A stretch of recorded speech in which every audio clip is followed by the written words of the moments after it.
Welcome back to the channel. Here is another 3-minute guide to Microsoft Excel. My name is Elsie and I will be your guide today. In today's topic we will be exploring the VLOOKUP function. What does the VLOOKUP function do? You can use the VLOOKUP function when you want to find things in a table by row, by using a lookup value. For example, we can find the price of a stock item if we use its part number as a lookup value. Let's now break the VLOOKUP function down into its parts and see how it works. The VLOOKUP function is broken down into the lookup value, a table array, a column index and a range lookup. Let's start with the lookup value.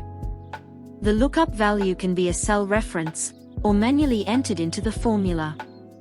In the example on the screen, we have used the cell reference C16. This way we can easily change the lookup value and the formula will change automatically. Note the lookup value must be in the first column of the table array. The next part is the table array.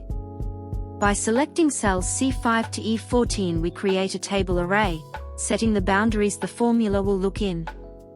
Column index number is the next part of the formula. By entering a column index number, we are telling the formula which column to look in, to match our lookup by row. In the example on the screen we are looking at price which is in the third column or number 3. Finally we have the range lookup selection. We can select false if we want an exact match, or true, if we want an approximate match. Usually we want to select false, for an exact match. Well done, you have now created your own VLOOKUP formula. Here is today's quick tip. Creating an absolute reference in your formula. This way if you move your formula, it will still reference the same cells. In the example on the screen, we have highlighted in yellow the absolute references we have used in the VLOOKUP function. You can create an absolute reference by putting a dollar symbol before the column letter and a dollar symbol before the row number.